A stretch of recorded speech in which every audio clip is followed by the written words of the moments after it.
Ok, gente. Prazer enorme estar aqui de novo para trazer um tema que a gente convive diariamente, que são os nossos... Desculpa.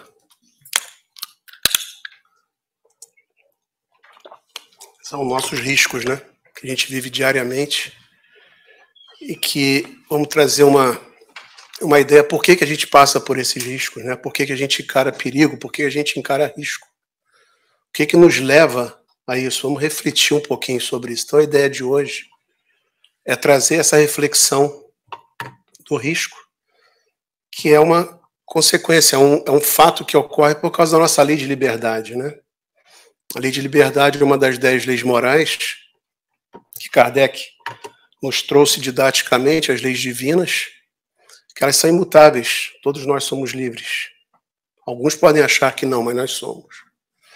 Então vamos refletir sobre isso hoje à noite e trazer, ver se a proposta aqui não é sair daqui, todo mundo sair daqui um expert em risco, expert em lei de liberdade, mas é chamar uma reflexão para que a gente possa pensar aquela situação de risco que a gente está enfrentando, por que eu estou enfrentando aquilo? Qual é a razão daquilo? Como é que eu posso melhorar esse risco? Como é que eu posso reduzir esse risco? O que aquele risco vai me trazer? Tá bom? Então vamos ver uma mensagem que Emmanuel nos trouxe pelas mãos de Chico Xavier. É um livro não tão novo, mas a mensagem é extremamente atual. Se puder, acho que fica melhor para a leitura. Vamos reparar essa mensagem aqui com um pouquinho de cuidado aqui, um pouquinho de atenção. Se o mundo atravessa agora duros tempos de crise e riscos para a alma, pertinente, né? O momento que a gente vive é muito pertinente para isso. Estes são também os tempos para os mais belos testemunhos de compreensão e de amor. Apesar de muita crise, muita coisa acontecendo, muitos riscos que nós estamos enfrentando, a gente vê muita compreensão e muito amor, muito exemplo, e sendo bastante efetivo nesse momento de crise. É o que ele nos conclama aqui, ocasiões para dádivas maiores de paciência e de devotamento, perdão e espírito de serviço. Então, a nossa lei de liberdade, ela nos conclama isso. Ela nos conclama a uma paciência, a um devotamento e a servir. Com isso, a gente vai melhorar um pouquinho esses riscos que a gente tem na nossa alma. Os riscos que a gente enfrenta diariamente na nossa alma. Tá? Interessante isso aqui. Quando eu achei essa mensagem aqui, eu fiquei impressionado, porque já tem esse livro, se eu não me engano, é dos anos 70, por aí, Paciência. É um livro pequenininho, podem pegar em PDF, é pequenininho. E essa mensagem veio, nossa, muito atual, apesar de ser falada há muito tempo atrás. Vamos ver as referências aí. Quem quiser se aprofundar nesse estudo, nessa reflexão de hoje, não poderíamos fugir das obras básicas. O Livro dos Espíritos, tá? na parte terceira, onde Kardec nos traz todas as leis morais. Hoje nós vamos falar de lei de liberdade e os riscos.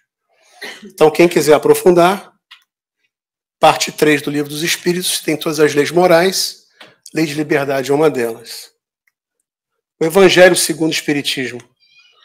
O Evangelho segundo o Espiritismo é exatamente quando Kardec nos exemplifica as leis morais dentro das palavras do Cristo. De uma forma bastante didática. Ele traz as leis morais daqui e expande dentro do Evangelho.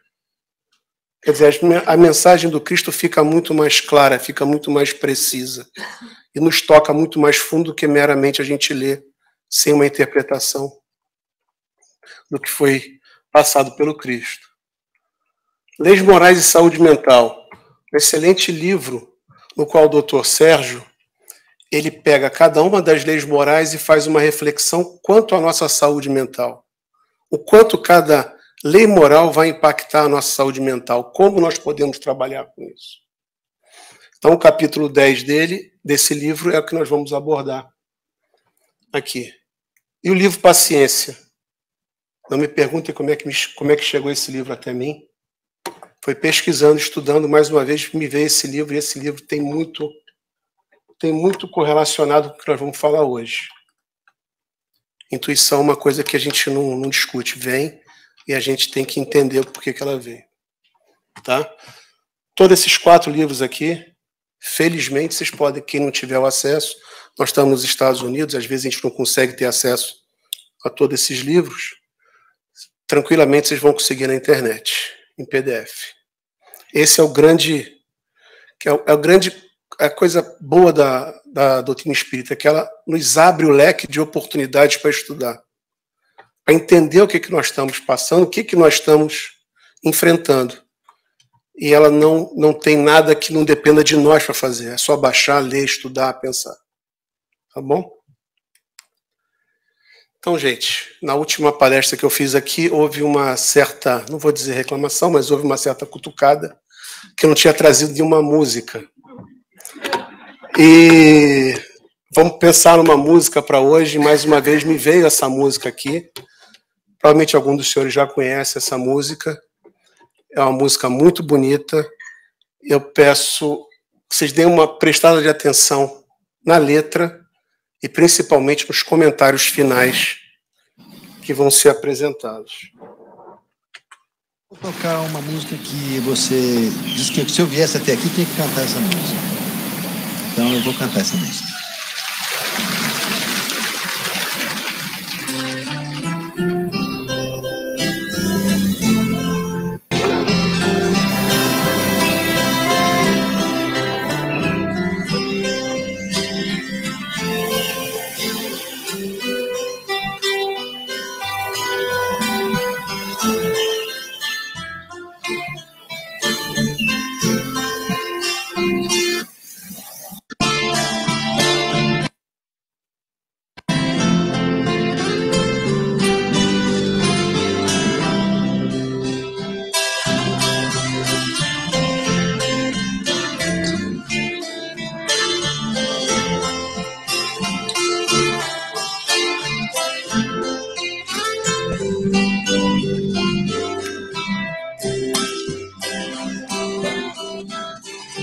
Ando devagar, porque já tive pressa e não deste sorriso, porque já chorei demais.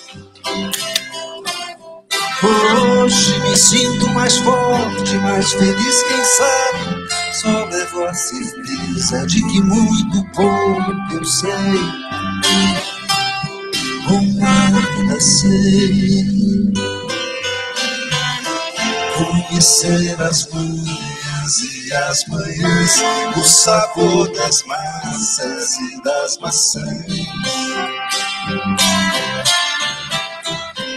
É preciso amor para poder pulsar, é preciso paz para poder sorrir, é preciso a chuva para florir. Penso que cumprir a vida seja simplesmente compreender a marcha, ir tocando em frente.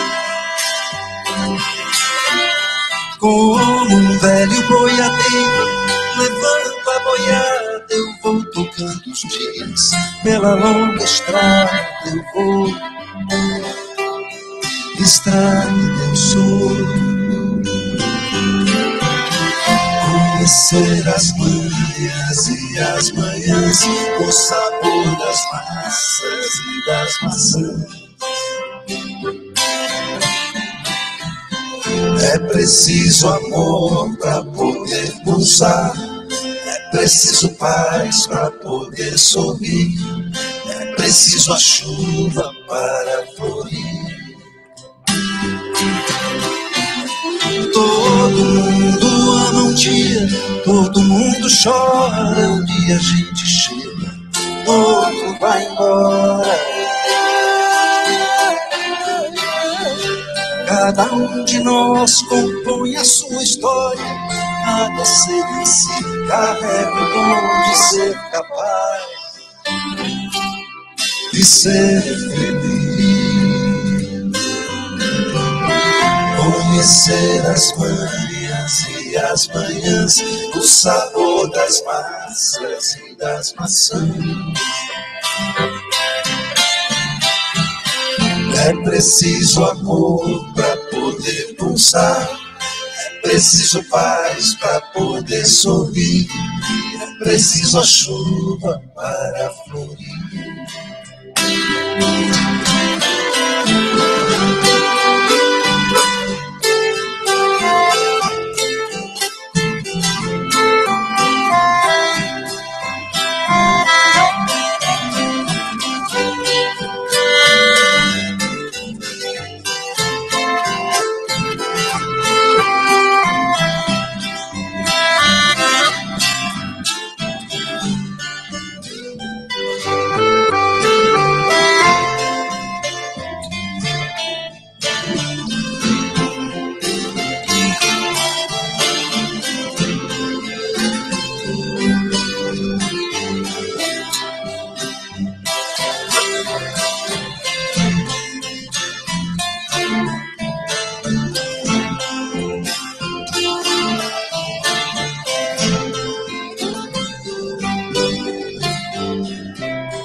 Ando devagar, porque já tive pressa, e levo esse sorriso, porque já chorei demais.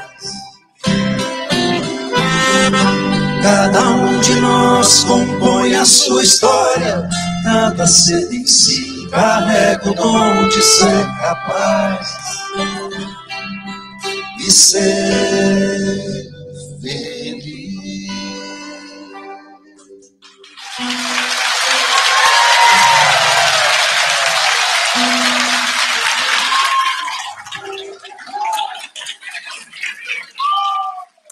Almir, tudo que você canta é bonito, parece que você escolhe muito bem, combina com você.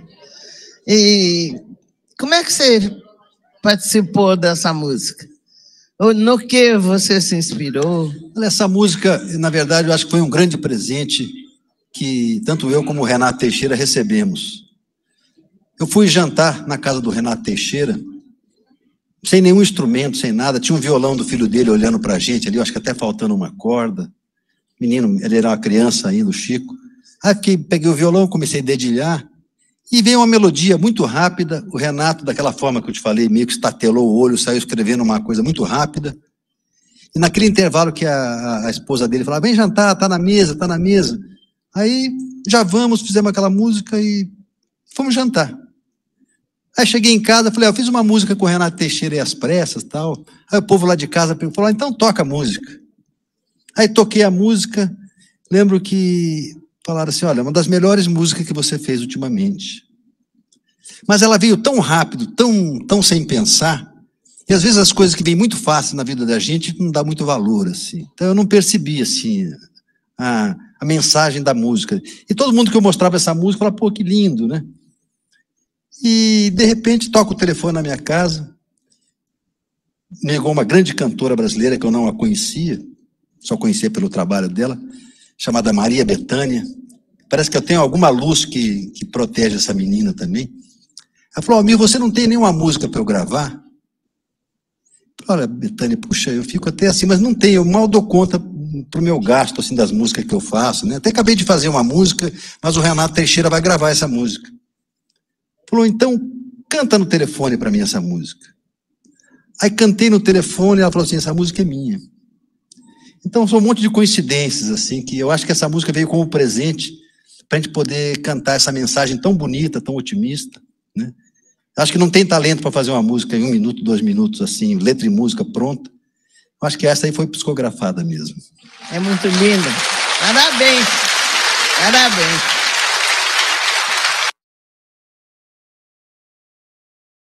Só ela não tenho nem que comentar, ela é tão bonita e tão tocante, né? Eu nunca tinha escutado ela com essa profundidade, mas a frase assim que mais me chamou a atenção e que é pertinente ao que nós vamos falar hoje é aqui. Penso que cumprir a vida seja simplesmente compreender a marcha, ir tocando em frente como um velho boiadeiro levando a boiada. Então, quando a gente reflete sobre isso, parece simples, mas é muito profundo. E é exatamente o que a gente vai trabalhar hoje aqui. A gente vai refletir para a gente poder entender essa nossa essa nossa estrada, né? Para a gente poder entender essa marcha que nós estamos passando agora, tá? Quem gostou dessa música, no final tem uma surpresa sobre ela também. Um adicional, tá bom? Quem não gostou, paciência, vai escutar também, tá bom? Bom, gente, vamos lá, vamos mergulhar aqui nesses nossos riscos. Primeiro nós temos que entender a lei de liberdade. O que é a lei de liberdade? Se a gente pudesse resumir numa simples frase, Saulo de Tarso, nos trouxe exatamente isso aqui. Isso é o resumo da lei de liberdade. Tudo me é permitido, mas nem tudo me convém. Alguém aqui já refletiu sobre essa frase? Posso fazer tudo? É lógico, não vamos querer sair voando, porque aí nós temos limitações físicas para isso. Mas a limitação física por si só não bloqueia a lei de liberdade, que eu vou explicar aqui mais adiante. Então, tudo é permitido para a gente. Só depende da gente. É permitido, mas nem tudo me convém. Eu tenho limites. Então, ele aqui nos mostra que a liberdade ela é relativa. Não é uma liberdade absoluta. A nossa liberdade termina quando termina o direito do próximo. Quando termina o direito de alguma instituição, de alguma outra pessoa, ou de nós mesmos. A gente não pode agredir a nós mesmos. Nós temos que ter um limite. Mas a gente tem a consciência da liberdade. E a lei de liberdade também, ela é como fosse causa e efeito, né? Causa e efeito é a lei de liberdade, né? Vamos dizer assim, semeadura é livre. A gente pode plantar o que quiser, mas vamos ter a colheita, vamos pegar também. Você não pode esperar colher banana plantando limão. Se plantou limão, vai colher limão. Então a semeadura é livre, você pode plantar o que você quiser, mas seja responsável pelo que for colher. Pelo que for colher. Tá? Então, esse é um ditado popular, que acho que muitos já escutaram isso, né? Então, vamos ter sempre essa noção da lei de liberdade. Se a gente quiser lembrar o que é a lei de liberdade, lembra de Paulo. E Paulo nos traz isso muito brilhantemente em uma das suas epístolas aos Coríntios.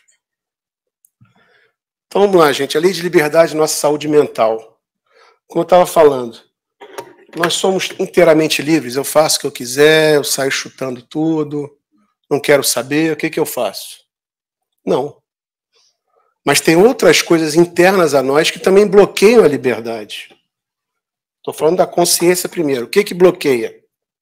O que pode bloquear e não deixar a gente ser livre, no sentido de ser? Culpa. Culpa é um ponto que a gente tem que trabalhar. O auto-perdão é uma forma de trabalhar a culpa. Se você ficar mergulhado na culpa, a culpa vai bloquear a sua liberdade. Se você ficar mergulhado em repressões culturais, repressões ambientais, ela vai tolir a sua liberdade da mesma forma. Então você tem que mergulhar dentro de si mesmo, fazer um autoconhecimento. Por que eu estou enfrentando aquela repressão? Como é que eu vou trabalhar aquela repressão? A subjugação. A subjugação pode virar até uma obsessão. Se a gente começar a não utilizar mais a nossa liberdade, ficar subjugado a alguém, a gente passa a ser um autômato. Kardec nos traz isso na lei de liberdade. Se não existisse a lei de liberdade, a gente seria autômato. A gente seria uma máquina. Faz isso, executa. Faz isso, executa. Nós não somos autômatos. Nós somos seres humanos em evolução. E a lei de liberdade é um requisito para essa nossa evolução. Porque ela vai nos possibilitar experiências, trabalhar, progredir. Então, repressão é um fator que bloqueia esse livre fluir das nossas capacidades. O desenvolvimento emocional, muito retraído, muito fechado, você está se bloqueando, você está se fechando dentro de si. Você está construindo um casulo dentro de si mesmo que não vai te ajudar a poder utilizar a lei de liberdade de uma forma que você vai evoluir. E a outra aqui é a autoestima. Quando a gente não tem autoestima, a gente passa a se desvalorizar. Se a gente começa a se desvalorizar, a gente vai frear a nossa liberdade. Tá? Então, como é que a gente atua nesses 4 parâmetros aqui? Autoconhecimento. Autoconhecimento é a chave para isso. Certo? Se a gente se conhecer, a gente vai entender a nossa culpa. A gente vai conseguir promover o nosso auto-perdão. A gente vai evitar uma repressão, a gente vai dificultar uma obsessão, ou vai, de certa forma, impedir aquela obsessão. Desenvolvimento emocional. Né? A gente tiver que botar para fora, põe para fora. Chora, grita, mas controla. Né? Aquela passagem de Chico, né? Dentro do avião, quando ele estava no avião em turbulência, passando por uma situação de risco, que a gente vai conversar aqui hoje. Quem já viu o filme do Chico sabe dessa situação. Ele começa a tremer e muita gente olhando para o Chico, ele já era conhecido. E o Chico começa a gritar. Eu vou morrer, eu vou morrer. Emmanuel aparece para ele, né? E pergunta, por que você está gritando? E Chico, eu estou numa situação de risco. Eu vou cair, eu vou morrer. Todo mundo vai morrer. Você não é privilegiado. Então morra com educação. Pare de gritar. Então é isso, é desenvolvimento emocional. A gente passa a controlar. Não é que a gente vai reprimir a nossa, não é fazer uma repressão da emoção. A gente vai controlar as emoções. E o controle das emoções passa por um entendimento. Entendimento de si mesmo. Não vamos entender os outros, entender nós mesmos. Por que aquilo não está me trazendo uma emoção, não está me deixando fluir a minha capacidade. E a autoestima é sempre, se a gente não se amar, se a gente não gostar de nós mesmos, fica muito difícil que outros vão gostar da gente também. Né? Então tem que começar com nós mesmos. Vamos lá. Vamos melhorar essa nossa autoestima. Né? Vamos mergulhar o que está me bloqueando a minha autoestima. Tá bom? Então a lei de liberdade é isso. Influenciando a saúde mental seria isso. Tá? A gente tem a liberdade, mas nós mesmos criamos esses nossos bloqueios. Então vamos ver o que o doutor Sérgio nos trouxe aqui. Né? Olha só. A gente só é livre quando consegue enxergar a si mesmo. Autoconhecimento. Me vejo, eu entendo meus limites, entendo meus problemas e vou mergulhar neles para consertar. Ninguém vai fazer autoconhecimento no nosso lugar. Nós somos os donos do nosso autoconhecimento. Ou seja, quando se sabe que está sendo ele próprio em palavras, ações e sentimentos. Quando a gente começa a pensar e fazer a ação com consciência do nosso pensamento, nós estamos agindo com a lei de liberdade. Perfeito?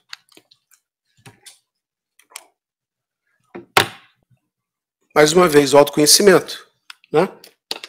A liberdade começa onde? Em nós mesmos. Muitas vezes somos nós que somos o fator bloqueador. A gente começa a culpar o outro. Não, minha mãe não deixa eu fazer isso, não sei quem deixou eu fazer isso. Não, às vezes é a gente mesmo que está se bloqueando. Certo? O exemplo é uma criança, né?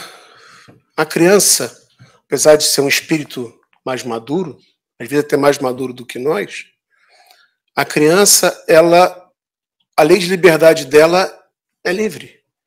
Ela enfrenta risco sem o menor problema. Aliás, eu queria, se alguém souber o inventor daquele brinquedo que tinha em parques de criança antigamente, chamado de trepa-trepa, esse inventor nunca teve pai. Acho que ele não foi pai nenhuma vez na vida. Porque aquilo ali é um risco que colocava a criança, porque a criança vai naturalmente encarar aquele risco. Para ela é liberdade. Eu vou subir, eu vou crescer, eu vou lá em cima. Só que ele inventou aquilo para desespero dos pais, né? Quantos acidentes já tiveram de criança despencar lá de cima e quebrar um braço e não fazer... Então é isso. Então a criança ela não tem esse limite, ela vai na liberdade dela, ela vai atuando. Acontece que a sociedade, tudo vai acabando cortando daqui, cortando dali, e aquilo vai afetando mentalmente. Quando a gente faz o nosso mergulho em nós mesmos, a gente começa a entender. Opa, o que está havendo? Por que eu tenho essa repressão? Por que eu tenho essa culpa? Por que eu não trabalho o meu auto-perdão? A gente começa a se questionar. E daí a gente vai se autoconhecendo. Tá? Então a liberdade se estabelece somente dentro de nós.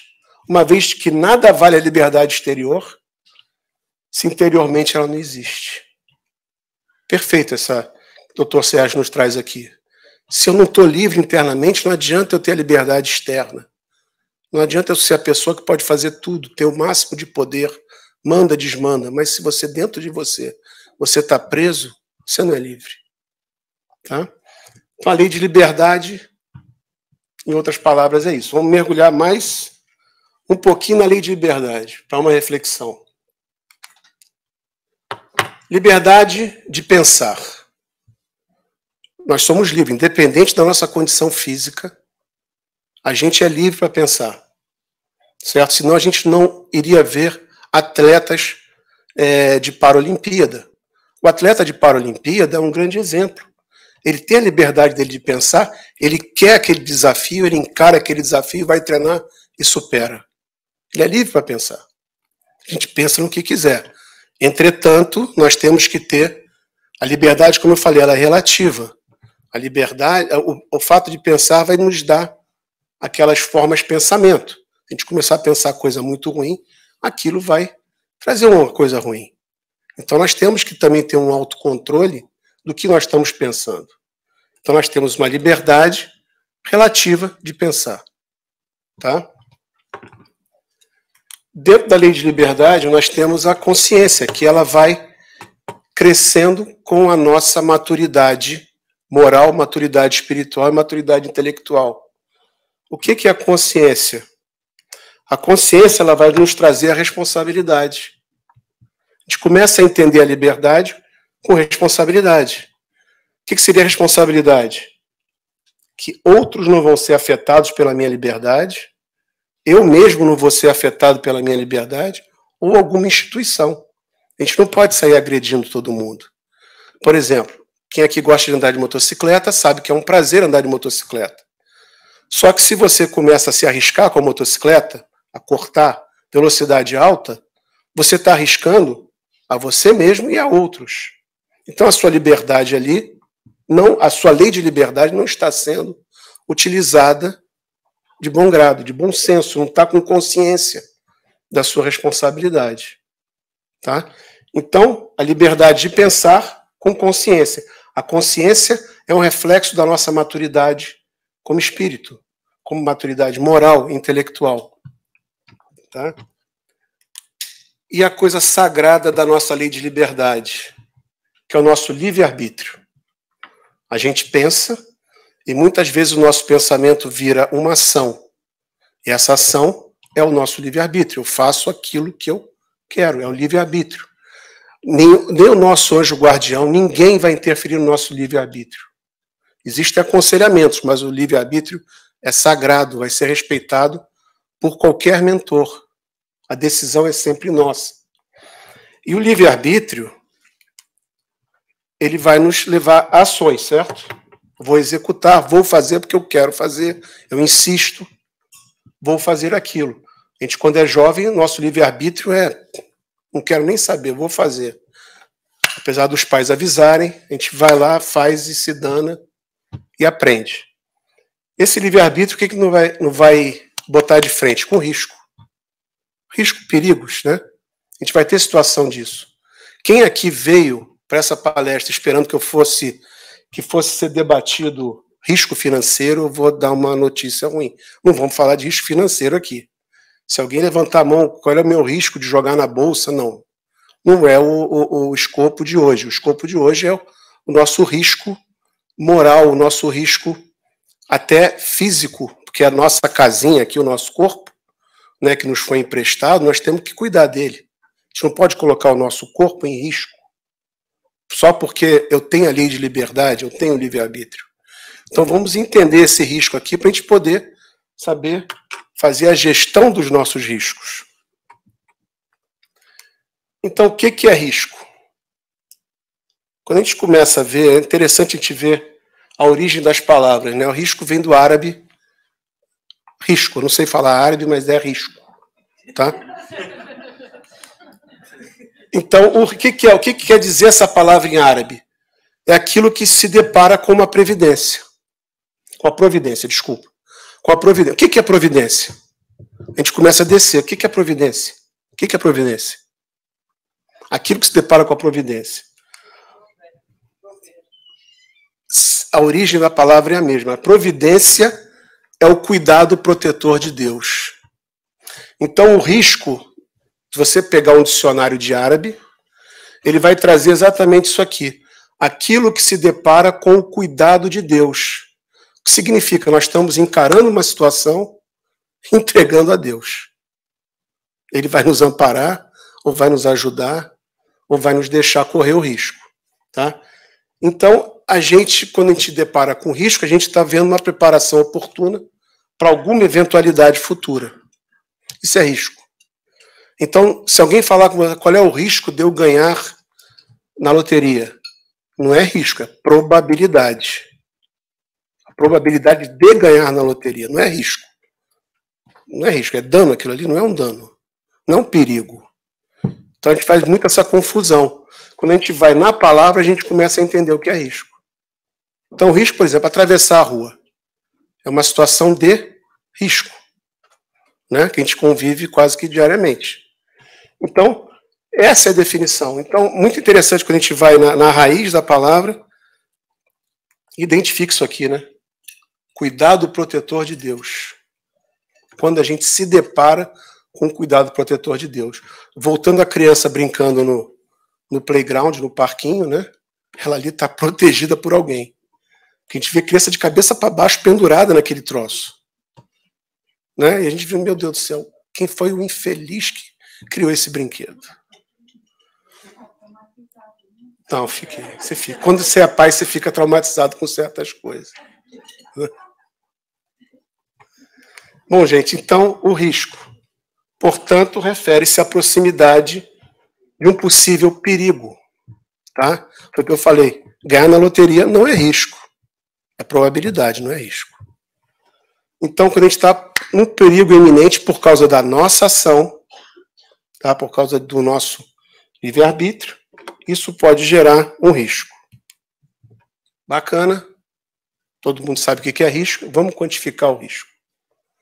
Tá? Existem várias formas de quantificação de risco, numéricas. Eu não vou entrar numa forma numérica que é muito complexa. Eu vou mostrar de uma forma mais simples, mas de uma forma qualitativa, que é mais sensível para a gente. Risco é a probabilidade e o impacto. Qual é a probabilidade de ocorrer aquele evento e qual é o impacto que o evento, o dano que aquele evento vai me dar. O que é probabilidade? A probabilidade é a chance de ocorrer. Vamos lá. Se eu estou atravessando a rua, se eu atravessar fora do sinal, a probabilidade de acontecer alguma coisa é maior do que se eu atravessar na faixa com sinal vermelho. Certo? Então o risco é mais elevado. E o que é o impacto? O impacto é o dano que vai acontecer. Estamos aqui usando máscaras, certo? O que a máscara faz? A máscara reduz a probabilidade de contaminação. O impacto continua lá. Se a gente pegar a doença, vai ter um impacto da doença de acordo com a imunidade de cada um. Mas a gente, utilizando máscara, a gente reduz a probabilidade de ocorrer, a gente reduz o risco. Faz sentido? A vacina diminui o impacto e a probabilidade. Você pode trabalhar com as duas áreas. Tá? Então, quando a gente quantifica, a gente tem que ter isso na cabeça. A probabilidade e impacto. Se a gente vai ver uma situação de risco, qual é a probabilidade, qual é o impacto? A gente faz isso todo dia. Intuitivamente, a gente faz isso. Então, vamos quantificar ele. Como eu falei, eu não vou entrar em números, vamos fazer uma coisa mais sensível, que seria uma coisa qualitativa. Um risco alto, médio ou baixo. É o que a gente trabalha, né? Qual é o risco de eu atravessar a rua, de ser atropelado, atravessando a rua na faixa, com sinal vermelho, com os carros parados? A probabilidade é zero, praticamente. Né? Não sei que vem aqueles motoqueiros do Brasil que passam pelo meio, mas aquilo ali, aqui nos Estados Unidos não tem isso. Uma tabelinha aqui bem simplesinha aqui. Vamos ver aqui. Isso aqui é o que a gente chama, quem trabalha com análise de risco, isso aqui é o que a gente chama de matriz de risco ou apetite de risco. Cada um vai ter a sua matriz de risco. Então, se eu tenho um risco baixo, médio, alto, probabilidade alta, média e baixa. É fácil a gente medir isso. É sensível para a gente chegar nisso. Se eu tenho uma probabilidade alta de acontecer e um impacto alto, isso vai me dar um risco alto. Certo? Daqui para cá. Deixa eu adiantar um aqui para a gente ver melhor. Se eu tenho um risco que é médio, mais ou menos, 50% para lá, 50% para cá, mas aquilo, se acontecer, vai me dar um impacto muito alto, isso significa que, para mim, nessa minha matriz, o risco é alto. E por aí vai. Então a gente trabalha, eu quero baixar o risco. E cada um de nós tem um critério de aceitar o risco. Tem gente que salta de paraquedas, então o risco é alto, então ele aceita aquele risco. Certo? Tem gente que não gosta de risco, então trabalha sempre com risco baixo, nas próprias atitudes, é uma pessoa mais conservadora. Então, basicamente, é isso aqui. Se eu pudesse simplificar. Como eu falei, tem várias formas de calcular risco numericamente, quebrar a probabilidade, fazer árvore de probabilidade, é muito mais complexo. Eu estou procurando trazer para chamar a atenção, para que a gente possa refletir como é que a gente vai enfrentar nossos riscos. Alguma dúvida aqui? Tá tudo bem?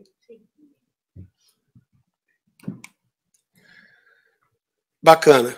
Chegando. E agora, como é que eu vou gerir meu risco? Vou fazer a gestão, tenho vários riscos. O que é que eu faço? O que é que eu priorizo? O que é que eu trato? O que é que eu aceito? O que é que eu faço com o risco? Né? Então, a gestão de risco, ela é basicamente a gente identificar, foi o que eu falei, a gente vai identificar a situação de risco, a gente vai quantificar, que seria a avaliação, e daí eu vou tratar o risco. O que é tratar o risco? É você exatamente reduzir o risco. Eu vou aplicar controles, eu vou aplicar alguma coisa que vai me reduzir aquele risco. Tá? Bastante simplificado aqui, mas bastante, vamos dizer, didático para a gente entender. Nós sabemos identificar o risco? Por exemplo, qual é o risco de carro é a melhor coisa para a gente falar? Não, é praia. Se você não sabe nadar, se você vai para a praia, o teu risco é alto. Certo? Hã? Se você for para a água na praia. Para a água, não na praia. Isso eu vou explicar. Se você vai cismar de nadar, se o mar está de ressaca, o risco é mais alto ainda. Certo? Então você já identificou o teu risco. Como é que você trata? Não vou à praia naquele dia? Ou fico na areia tomando o famoso banho de baldinho? Não é assim? Então, intuitivamente, a gente trabalha com risco. Aqui estou dando uma metodologia para a gente quebrar o risco e poder exatamente entender os nossos limites. Né? Então, vamos lá. Como é que a gente, então, trata o risco? Vou tratar o risco. Certo? Como é que eu vou tratar o risco? Identifiquei o risco, quantifiquei, é o risco alto. O que eu faço com esse risco agora? O que eu faço? Um ponto é evitar. Simples, né? Se eu não enxergo direito, vou dirigir à noite, não dirige de noite. Certo? Então a gente vai trabalhar. Se eu não sei nadar, por que eu vou entrar no mar de ressaca? Se eu não sei nadar? Basta não entrar. A gente evita o risco. Outra forma é transferir, por incrível que pareça. Transferir o risco, transferir o impacto do risco. O seguro é assim, quando a gente contrata um seguro, está transferindo o quê? O impacto, o que vai doer no nosso bolso. O plano de saúde, o que a gente faz? A gente transfere os custos de um problema de saúde para outro. A gente paga um seguro para isso. A gente transfere o impacto, né? O que vai me custar. Por exemplo, tem pessoas que, isso vamos falar um pouco da parte mental. Alguns dos senhores já devem conhecer pessoas que são manipuladoras, que conhecem como manipuladoras. Manipulam. Levam na lábia, gostam de manipular. Esse tipo de pessoa com essa característica, ele é muito atraído para ele a transferência de risco. Ele, em vez de se indispor com uma pessoa, ele consegue fazer com que a outra manipular a lei de liberdade da outra, subjugar aquela outra pessoa, para que ela vá fazer aquilo no lugar dele. Vamos falar. Isso é muito comum em ambiente de trabalho. A pessoa não gosta de determinado funcionário, em vez dele se indispor com aquele, ele manda outra pessoa chamar a atenção dele. Então ele está transferindo o risco dele de ficar mal perante a pessoa para outra pessoa. Perceberam a situação? Como é que a gente pode transferir? Não é uma condição ideal, que se nós temos risco, vamos enfrentar aquele risco. Coragem. Né? Aquilo é uma prova para a gente, é um teste para a gente, vamos enfrentar. Enfrenta aquilo ali. Tá? Outra forma de tratar o risco seria reduzir. Nós vamos falar isso aqui em detalhe, reduzir o risco. Como é que a gente pode reduzir o risco? Reduzir ao nível que eu aceito. Tá bom, vou encarar esse risco porque eu aceito. Caso da cirurgia, sim, quando a gente vai fazer uma cirurgia, tem um risco, o risco cirúrgico dela. Mas a gente sabe o quê? Eu vou pegar um bom médico, vou pegar um bom hospital, vou pegar um bom cirurgião que eu confio, reduzo a probabilidade e aceito aquele risco e vou em frente. Né? Então a gente faz isso. Trabalha com a probabilidade. O impacto é o impacto, não tem jeito, você não vai conseguir alterar o impacto. Mas você consegue melhorar a probabilidade de uma forma que você aceite esse risco. Trabalhe com isso mesmo. Tá? E a outra forma também, que é uma forma interessante, aceitar o risco. Quantas vezes a gente já aceitou o risco? A gente tem uma situação, como eu falei, nós vamos se defrontar com alguma pessoa, vamos defrontar no bom sentido, não é brigar, mas nós vamos dialogar com alguém, aquilo é uma situação de risco, nós temos que encarar aquela situação. Não tem como, nós vamos ter que encarar. Vamos ter que trabalhar aquilo de alguma forma. Então, como é que nós vamos aceitar esse risco?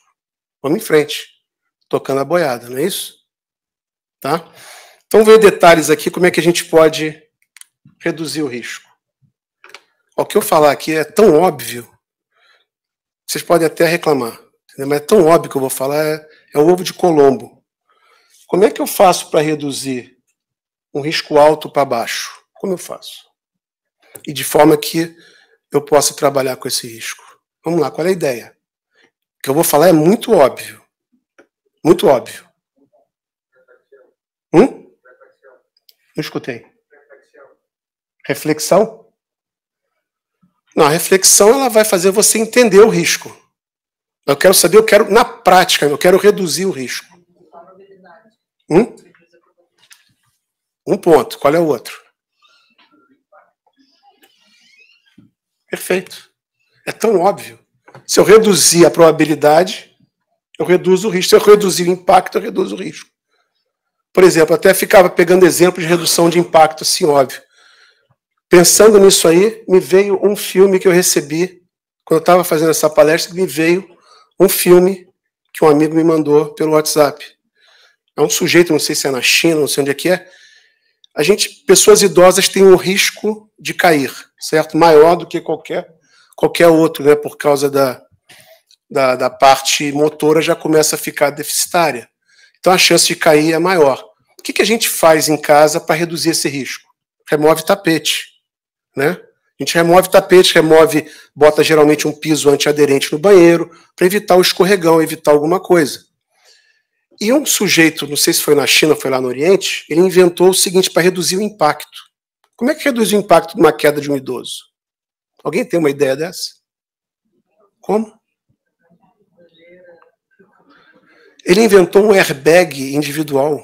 É um colete. Quando a pessoa está na iminência de cair, aquilo infla. A pessoa cai no chão em cima de um airbag. Infla com ele. O que ele fez aqui? O que ele fez? Reduzir o impacto. A probabilidade, a gente reduz da forma que dá, né? Usa um apoio, uma pessoa ajudando. Mas o impacto numa queda é difícil de reduzir, né? Porque a pessoa vai se machucar. Ele fez essa ideia brilhante. Olha só. Então isso aqui é tão óbvio, né? Da gente reduzir a probabilidade, reduzir o impacto. Foi o que eu falei, atravessar a rua. Né? Eu, particularmente, eu já fui testemunha de um acidente. Estava parado no sinal para atravessar. Eu sempre espero os carros pararem para atravessar. A pessoa que estava do meu lado continuou, fechou o sinal, foi. o outro carro veio e acertou. A sorte que o impacto foi baixo pela baixa velocidade. Certo? Então, quer dizer, a probabilidade de ser atingido existia. Era menor porque eu esperei os carros pararem. Ele não esperou. Então, ele não trabalhou com a probabilidade de redução. Você atravessar a rua fora da faixa, fora do sinal, numa via expressa, de olho fechado, qual é a probabilidade? Altíssima de ser acertado, né? Altíssima. Imagina em plena I4 você atravessar ela de olho fechado. A sua chance de ser acertado é muito maior. Certo? Então a gente trabalha com a probabilidade, com o impacto. Outro exemplo. Isso até a Lívia vai falar que deve ser trauma de infância, mas pode até ser mesmo. Meu pai ele não gostava de dirigir à noite. Não gostava. Porque eu perguntava para ele, ele falava que o risco de acontecer alguma coisa é muito maior à noite. Você enxerga menos, se furar um pneu não vai ter socorro. No Brasil nós temos outros problemas de segurança. Então ele viajava de dia. Eu preferia viajar de noite porque quem lembra no Brasil do passado, ar-condicionado em carro é uma coisa não tão nova. É uma coisa nova no Brasil. Não tinha ar-condicionado. E a viagem de dia no verão era uma felicidade. Né? Ainda mais se você fosse numa variante com o motor dentro. Quem lembra da variante, o motor era dentro do carro. Era um calor, era uma sauna, era um troço delicioso de viajar. E para poder aproveitar o dia, o que se fazia? Saía 5 horas da manhã. Então você saía feliz da vida para passar aquelas férias, num calor de bode dentro do carro, né? Aquele calor amargo dentro do carro, porque ele falava e trabalhava com isso, ele trabalhava com a probabilidade. Só que eu, como criança, a gente não entendia. A gente falava, pô, isso é birra comigo, para fazer a gente acordar cedo, sair para viajar, naquele calor, todo mundo apertado dentro do carro, né? Com sono sem poder dormir, porque aquele calor, o sol batendo. Parece que é aquele negócio, você vai sentar do lado que o sol vai bater na sua orelha. E fica aquele troço que fica te atazanando. É tudo. Quando você chama, quando a tua mente chama, vem tudo, né? Vem tudo.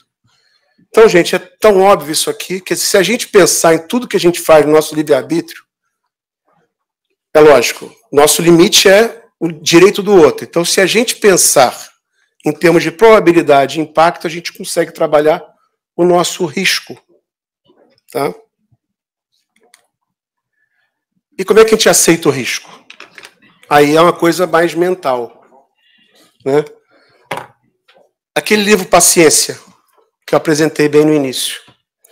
No livro Paciência, ele nos traz esse parágrafo, onde ele mostra, né, mais uma vez, bem atual, na atualidade terrestre, o homem se previne contra a carência de valores alimentícios. A gente se prepara, a gente planta, a gente sabe tudo isso.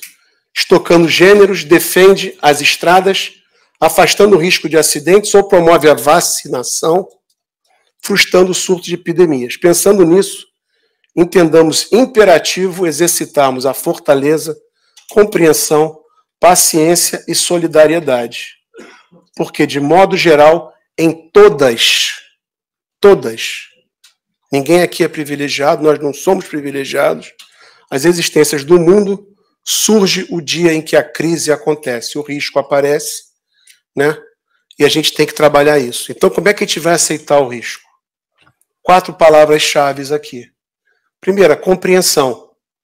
Foi exatamente o que foi apresentado antes aqui, a gente tem uma compreensão do risco. Entender o risco. Para poder enfrentar o risco, não é fugir do risco, né? Também quem conhece praia, conhece surf, também sabe disso.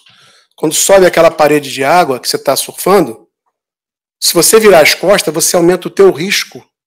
Se você virar as costas para fugir da onda, vai se embolar, vai tomar um caldo, vai sofrer.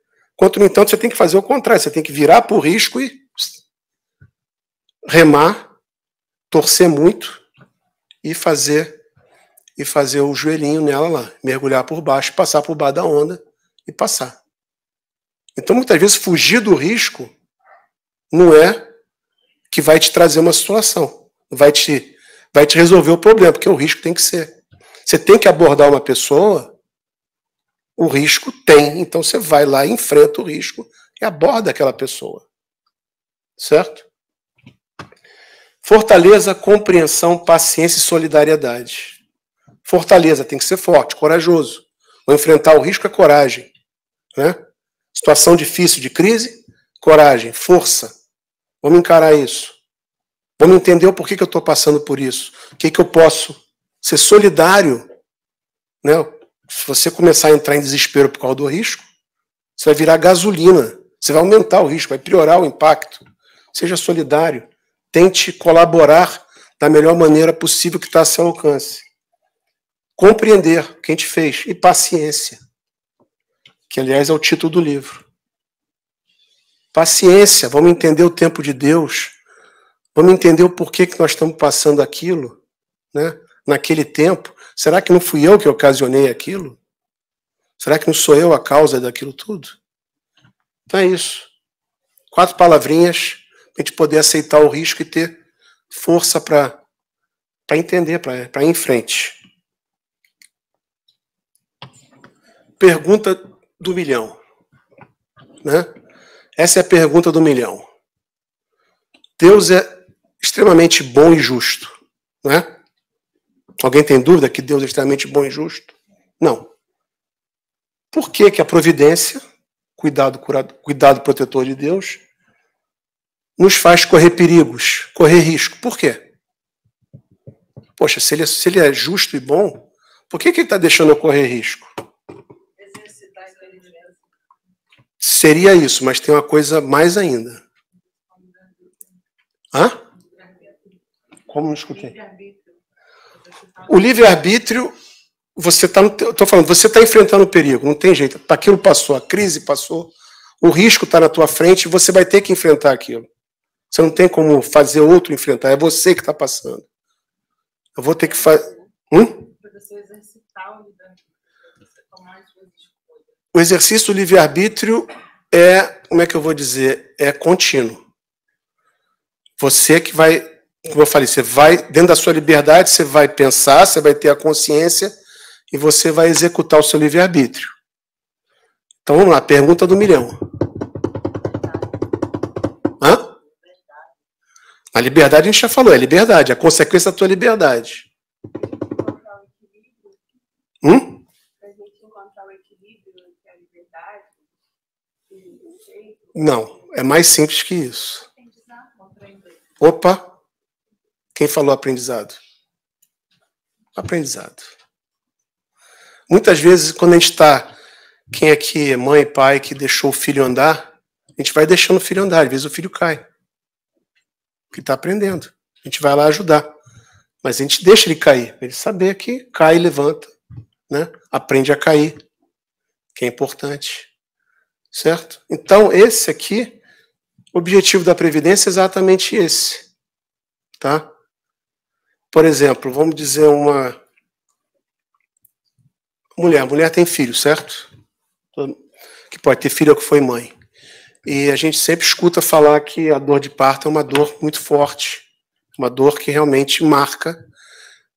Por que a mulher enfrenta essa dor de parto, esse risco do parto? Por quê? Alguém saberia dizer? Hã? Porque tem um momento bom. Momento bom, não, mas tem um outro que eu vou dizer para você. É para que a mulher entenda o que é 50% da dor de um homem ao estar gripado. Tá?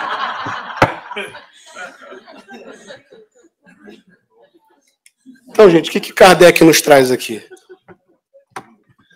Kardec nos traz exatamente isso aqui. Pelos perigos e riscos que correis, Deus vos lembra as vossas fraquezas e fragilidade da vossa existência. É para te dar aquele estalo, dar aquele toque. Olha aqui, tu vai correr esse perigo, porque tu vai ter que receber um cutucão dizendo isso aqui, ó, tu não é o Deus, tu não é o super-homem. Se examinarmos a causa e a natureza do perigo, do risco, se a gente examinar e estudar aquilo ali, vai verificar que quase sempre, quase na sua totalidade, é consequência de uma falta nossa ou da negligência no cumprimento de um dever. Então, se a gente for na raiz do risco, somos nós que somos os causadores dele, certo? Deus nos adverte assim para vos recolher em vós mesmo autoconhecimento e corrigir. É que ele não vai pelo amor, vai na dor, né? Não é assim? Então, simples assim. Obrigado pelas respostas aí. Tá? Bom, gente. Liberdade, né? Concluindo aqui do livro, Dr. Sérgio, que a liberdade é uma lei natural. Então é natural. Quer queira ou não, nós somos livres. Nós somos livres. E o nosso destino, portanto, é ser livre. Nosso destino não é ser enjaulado, preso, proibido, encapsulado. Todos os acontecimentos que a vida nos proporciona servem para, a pouco e pouco, irmos conquistando novos recursos. Então, esse aprendizado, essa experimentação que a gente faz, o risco que a gente corre, entender o risco, o porquê do risco, aceitar o risco, evitar o risco, tudo isso é um aprendizado que a gente vai tendo ao longo da vida e a gente vai melhorando. Certo? Ninguém vai me cobrar nada, não? Sempre tinha alguém que ia cobrar. Então, para quem gostou da música, quem não gostou, vamos escutar também. Imagina você numa sala de estar e vocês com a presença dessa outra intérprete dessa música. Ah, que lindo. Pensei nessa música.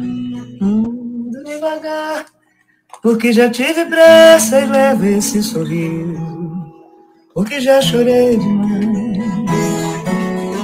Hoje me sinto mais forte, mais feliz, quem sabe eu só levo a certeza que muito pouco eu sei,